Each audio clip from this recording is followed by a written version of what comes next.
Hello students, welcome to B pharmacy. Myself Raju मिश मंडल। तो चलिए स्टार्ट करते हैं हमारा न्यू वीडियो। तो इस वाली वीडियो में हम लोग देखेंगे मस्करेनिक एंटागोनिस्ट के बारे में। क्योंकि देखो, हम लोग ने यहाँ तक कवर कर दिया था एगोनिस्ट के बारे में। एंटागोनिस्ट आपको पता होगा, मैंने कल ही बताया था। एंटागोनिस्ट क्या होता है? एंटागोनिस्ट वो चीज़ होती है, मतलब जिसको, मतलब ऐसे ड्रग्स जो रिसेप्टर के साथ बाइंड तो करते हैं लेकिन कोई इंट्रिंसिक एक्टिविटी नहीं रखते, उसको बोलते हैं हम लोग एंटागोनिस्ट। मतलब, और एक इनवर्स एगोनिस्ट होता है। थोड़ा इस समय कंफ्यूजन हो जाता है। इनवर्स एगोनिस्ट का मतलब होता है वो बाइंड तो करता है लेकिन जो फार्माकोलॉजिकल इफेक्ट उसके अपोजिट इफेक्ट शो करता है, जो उसका एक्चुअल इफेक्ट से अपोजिट इफेक्ट शो करता है, तो वो इनवर्स एगोनिस्ट। और एंटागोनिस्ट कोई इफेक्ट नहीं होता, सीधा बाइंड करता है और ब्लॉक कर देता है। ठीक है, तो अब हम लोग वही मस्करेनिक एंटागोनिस्ट, हमारे सिलेबस में निकोटिनिक एज सच नहीं है, तो हमारा मेन है फोकस मस्करेनिक का। तो मस्करेनिक एंटागोनिस्ट के बारे में पढ़ेंगे जो ब्लॉक करते हैं मस्करेनिक रिसेप्टर को। तो चलिए देखते हैं। पहला है सोलानेसी एल्कोलॉइड्स में कौन कौन से ड्रग्स है वो देखते हैं। सोलानेसी जो भी प्लांट्स होते हैं सोलानेसी फैमिली के, उसमें जो प्लांट्स होते हैं वहां से ये एल्कोलॉइड्स, ये ड्रग्स निकाले गए हैं। तो चलिए स्टार्ट करते हैं। पहला है एट्रोपिन। एट्रोपिन कहाँ से निकाला? एट्रोपिन बेलाडोमा। बेलाडोमा ये किस लिए यूज होता था? ये यूज होता था फॉर ये प्यूपिल डायलेशन। ठीक है, प्यूपिल डायलेशन वेरी इंपॉर्टेंट। प्यूपिल डायलेशन तो ओल्ड, पहले में हम लोग ये यूज करते थे एट्रोपिन के। ये एट्रोपिन बेलाडोमा, यहाँ से इनका ये क्या करते थे, ये एल्कोलॉइड्स यूज करते थे फॉर द प्यूपिल डायलेशन। ठीक है, ठीक है। तो एट्रोपिन, अब देखो एट्रोपिन में देखो स्ट्रक्चर आपको कैसे याद रखना है। तो देखो ध्यान से देखना स्ट्रक्चर, एट्रोपिन का स्ट्रक्चर देखना यहाँ पर। देखो ये नाइट्रोजन है, कौन सा नाइट्रोजन है? टर्शियरी नाइट्रोजन है। क्यों? यहाँ पर देखो तीन नाइट्रोजन से बॉन्ड जुड़े हुए हैं। ये क्या है? टर्शियरी नाइट्रोजन है। और ये जो बोट शेप है, बोट शेप किसका है? पाइपेरिडिन रिंग का स्ट्रक्चर है। ये मीन 6 मेंबर रिंग का स्ट्रक्चर है जो कि बोट शेप में है। ठीक है, और उसी से जुड़ा है ये इथिलीन ब्रिज। फर्स्ट और फिफ्थ के बीच में ये इथिलीन ब्रिज जुड़ा है, 6 और 7। ठीक है। ओके, अब फिर एट्रोपिन में और दूसरा क्या है? इसको बोलते हैं ट्रोपिन। एट्रोपिन खुद किससे बना है? ट्रोपिन और ट्रोपिक एसिड से बना है। तो ये जो ट्रोपिन है उसमें कौन कौन से आते हैं? ये नाइट्रोजन, और फिर ये पाइपेरिडिन रिंग स्ट्रक्चर, और ये 6 7 ब्रिज, इथिलीन ब्रिज।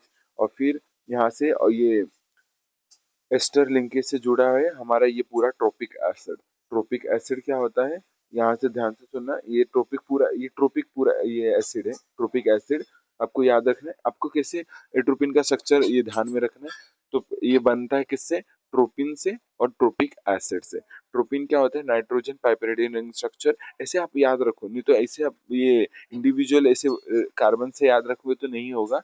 आपको एक एक ग्रुप बना के ये स्ट्रक्चर को याद रखना है। जैसे ये रिंग है, पाइपेरिडिन रिंग स्ट्रक्चर है, तो आपको ट्रोपिक एसिड कैसे याद रखना है? ट्रोपिन एस एट्रोपिन एक पाइपेरिडिन रिंग स्ट्रक्चर है, नाइट्रोजन जुड़ा है, नाइट्रोजन से एक मिथाइल जुड़ा है। फिर अपना एस्टर से ये हमारा क्या है, एक रिंग स्ट्रक्चर जुड़ा है जो कि बहुत ये जो रिंग है ट्रॉपिक एसिड का, ये जो इतना बड़ा रिंग है, इसके कारण ही ब्लॉकिंग एक्शन आता है एज अ एंटागोनिस्ट।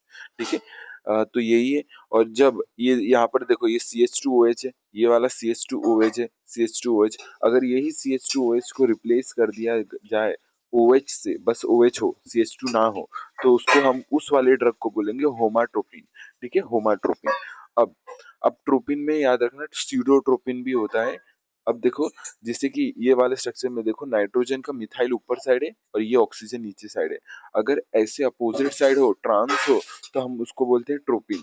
लेकिन अगर वही चीज, अगर ये ऑक्सीजन भी ऊपर साइड जुड़ा हो, ये नाइट्रोजन का मिथाइल भी ऊपर साइड हो, दोनों ही सेम साइड हो, सिस मीन्स सिस हो, तो हम लोग बोलते हैं स्यूडोट्रोपिन। ठीक है, तो ये याद रखना, ये इंपॉर्टेंट है। फिर उसके बाद हम लोग ने पढ़ा इसको topically as a mydriasis. Mydriasis क्या होता है? पीपल डायलेशन को ही माइड्रियासिस बोलते हैं। ठीक है, साइक्लोप्लीगिया, ये सब को एज अ ये मतलब टॉपिकली यूज करते हैं। अब अब इसका रेसमिक फॉर्म बनाए, तो ये रेसमिक फॉर्म ऑफ ये हायोसाइमिन, हायोसाइमिन का एक रेसमिक फॉर्म है। रूट्स ऑफ बेलेडोमा से पाया जाता है, एट्रोपा एट्रोपा बेलेडोमा से ही पाया जाता है एट्रोपिन। ठीक है, फिर हायोसाइमस निगर, धतूरा, ये सब सोर्सेज है कि यहाँ से ये सब मिलते हैं। धतूरा, स्ट्रेमोनियम, तो ये सब प्लांट्स है जो कि यहाँ से एट्रोपिन हमें मिलता है। यूज एज अ मेडिसिन, तो डिक्रीज मोटिलिटी, मोटिलिटी को कम करने के लिए, एंटीडोट फॉर एंटी ये कोलिनेस्ट्रेज। अब देखो हम लोग ने पढ़ा है जो भी ये कोलिनर्जिक न्यूरॉन्स होते हैं, कोलिनर्जिक न्यूरॉन्स वो बाइंड करते हैं फॉर ये कोलिनर्जिक न्यूरॉन्स, वो क्या करते हैं जो ये मतलब पैरासिम्पैथेटिक सिस्टम को एक्टिवेट करते हैं, और उसमें क्या एक फंक्शन हम लोग ने पढ़ा था कि जीआई मोटिलिटी को बढ़ाता है, डाइजेशन को बढ़ाता है। लेकिन ये एंटागोनिस्ट है तो जीआई मोटिलिटी को कम कर देगा, तो डिक्रीजेस जीआईटी मोटिलिटी। फिर एंटीटोड, ये एंटीकोलिनेस्ट्रेज ये एंजाइम, ठीक है, कोलिनेस्ट्रेज एंजाइम जो तोड़ता था एसिटाइल कोलिन को, एंटीकोलिनेस्ट्रेज एंजाइम जो कि कोलिनेस्ट्रेज एंजाइम का अपोजिट काम करता है, उसके लिए एंटीडोट है, ये एंटीडोट फॉर एंटीकोलिनेस्ट्रेज एंजाइम। पॉइजनिंग, ठीक है, पॉइजनिंग की तरह हेल्प करेगा। पॉइजनिंग मीन्स जब एंटीकोलिनेस्ट्रेस की पॉइजनिंग हो जाए, उस ड्रग की पॉइजनिंग हो जाए, तो एंटीडोट की तरह काम करेगा। डायलेशन ऑफ आई पीपल मैंने बताया, ठीक है। तो ये बेसिकली ये सिंपैथेटिक पैरासिम्पैथेटिक सिस्टम का जितने भी इफेक्ट्स है, पैरासिम्पैथेटिक इफेक्ट्स जितने भी है, उसको ब्लॉक करने की कोशिश करेगा, नहीं होने देगा, ठीक है। सीएनएस साइड इफेक्ट्स की बात करूँ तो हेलुसिनेशन होता है, CNS side effects, hallucination. Okay, यहाँ तक क्लियर है। सीएनएस साइड इफेक्ट्स क्या है, क्योंकि ये एट्रोपिन का साइड इफेक्ट है सीएनएस में कि हेलुसिनेशन कर सकता है, ठीक है। कॉमन साइड इफेक्ट देखेंगे तो dryness of mouth, urinary retention और ब्लड विजन, ये सब इसके साइड इफेक्ट्स है। फिर मेटाबोलाइट इसका नॉर एट्रोपिन होता है। एक क्वेश्चन है, आपको होमवर्क देता हूँ कि जो मेटाबोलाइट्स है एट्रोपिन के, वो एक्टिव है ऑप्टिकली या इनएक्टिव है, बताना कमेंट्स में मुझे, ठीक है। फिर और एक है एग्जाम्पल क्या है, एनऑक्साइड्स, एस्टर हाइड्रोलिसिस, ये सब बेसिकली इसके ये आइसोमर्स है। एनऑक्साइड्स एस्टर हाइड्रोलिसिस करेंगे, एस्टर हाइड्रोलिसिस करेंगे तो ये दोनों टूट जाएंगे और मेटाबोलाइट्स में कन्वर्ट हो जाएंगे। ओके, क्लियर है यहाँ तक। ये जो ब्लॉकिंग एक्शन है ये बड़े स्ट्रक्चर, रिंग स्ट्रक्चर के कारण आ जाता है, ट्रॉपिक एसिड के कारण आ जाता है।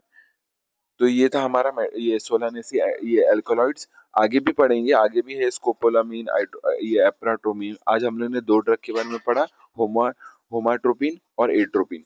आपके सामने नोट्स है, प्रोवाइड कर दूंगा व्हाट्सएप या टेलीग्राम ग्रुप पे। मेरे जो लिंक है, वो जो बायो है चैनल का मेन, वहाँ पर लिंक है व्हाट्सएप टेलीग्राम ग्रुप का, वहाँ पर ये नोट्स प्रोवाइड हो जाएंगे। तो आप रीड करते रहना, नोट्स बनाते रहना। अगर नोट्स नहीं भी बना रहे हो तो time to time PDF revise करते रहना, प्रैक्टिस करते रहना स्ट्रक्चर्स की, ठीक है। तो मिलते हैं नेक्स्ट वीडियो में, तब तक के लिए टेक केयर, जय हिंद, भारत, बाय।